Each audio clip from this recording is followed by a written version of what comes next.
Alright boys, so as it is another rest day for me, because obviously I don't train on weekends, I am going to do a little like review video of me and my training clips, and basically explaining what I'm thinking about, going through all of the videos and like just going over form, technique. So I'm going to show you boys what I do for my leg day. Also, what you boys thinking about the fit. Start off with the hamstring curl. I don't go all the way to the top, so I don't fully straighten my leg. As you see here, like it's kind of just before straighten, just to avoid any injury. And also that first like portion of the movement is just like momentum anyway, so there's not really much point on doing it. Obviously people say there's a stretch, and I'm still getting the stretch by pointing my toes up. When I'm getting to the bottom, this is why I'm getting my girlfriend to spot me. When I'm getting to the bottom, I'm kind of holding it for a second just to like emphasize a contraction and properly feel it. Definitely, if you can get a spotter for like most exercises, you are a step ahead, because it allows you to go further to failure, I think. But and then after, leg press. This leg press in JD, I'm not gonna lie, it wasn't great. Ideally you can get a 45-degree leg press. Like I was speaking here, the angle is just like a bit weird, so yeah, it kind of put strain on my back. But anyway, as you'll see, I won't get much depth just because the machine doesn't let me. And then I like to put my feet kind of shoulder width apart, a tiny bit further out actually, and then like 10 degrees outwards. So this is my feet on like the board thing here, kind of like that, just so it like targets my quads a bit more. Obviously on the way down, like I'm doing now, just slowly controlling the weight, just really like properly burns. And people that let the weight drop, they're just not controlling it. So yeah, definitely drop the weight. But for leg press, obviously I do 2 sets, and they're both rest pause sets. Rest pause sets are basically when you do one like set to failure, so like 6 reps here that I did to failure, and then I wait like 15 seconds as you see, and then I literally just go straight back into it and get like another 2-3 reps, just so like I can get to failure again, you know what I mean? It's like more gains basically. But yeah, be careful, don't do too many of these, because obviously your recovery will just be dog shit and you'll just be gassed out, maybe overtraining.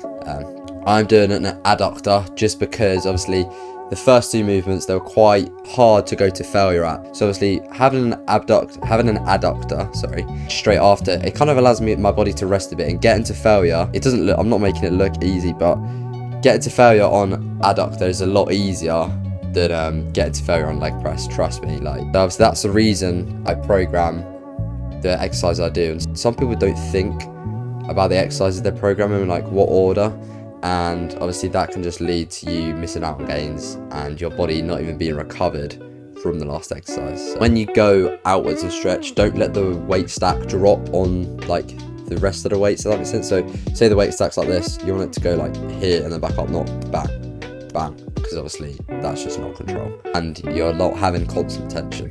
We're on to leg extension. However, this is a plate loaded leg extension, and I was speaking here on the camera, the resistance profile was awful, but on my other gym there's a prime one, and you can change the resistance profile and it's so good.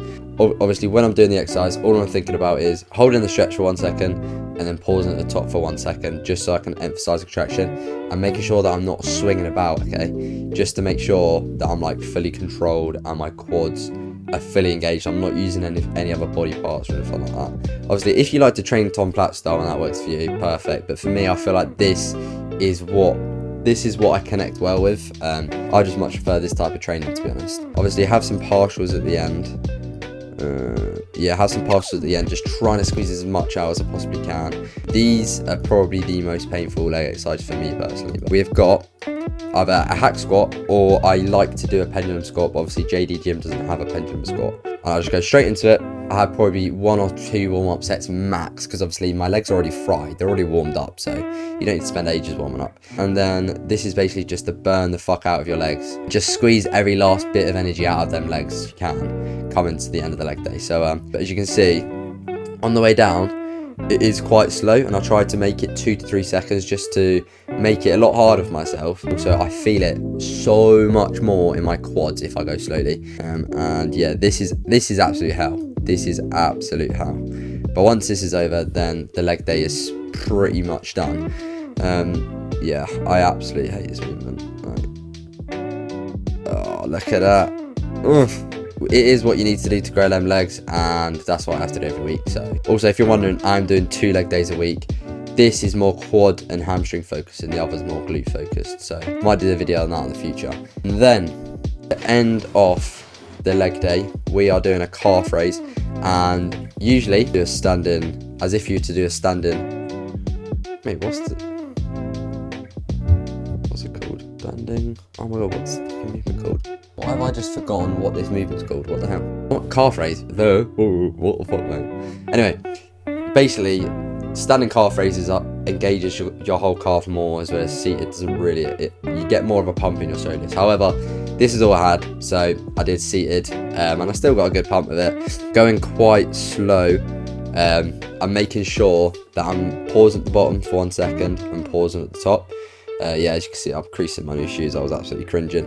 And then when I get to, obviously, now I'm only doing half reps, which doesn't even matter. You shouldn't stop when you're doing half reps on calf raises, because your calves actually grow better, and we're more concerned about the bottom range. So from the stretched to kind of here is where the calves grow most. So if you can get to that level and keep doing, I say do about 5 to 6 reps just in that like partial range, then you're more likely to grow your calves. That is going to round up the leg day. If you boys have any questions about what I've just said, any tips on any other exercises, I am also doing online coaching as well, so DM me on any socials. It's totally free. I'm literally just a one-to-one coach looking for clients, so yeah, message me if you're interested. Comment in the description any video ideas you want to see, because obviously on these weekends I can't go to the gym and film, and I'm working all day, so I can't really vlog. So this is kind of what I've got to do. I've got to just sit down and film. Yeah, I hope you boys enjoyed this video format. Obviously, I hope it wasn't too boring and too like nerdy for you.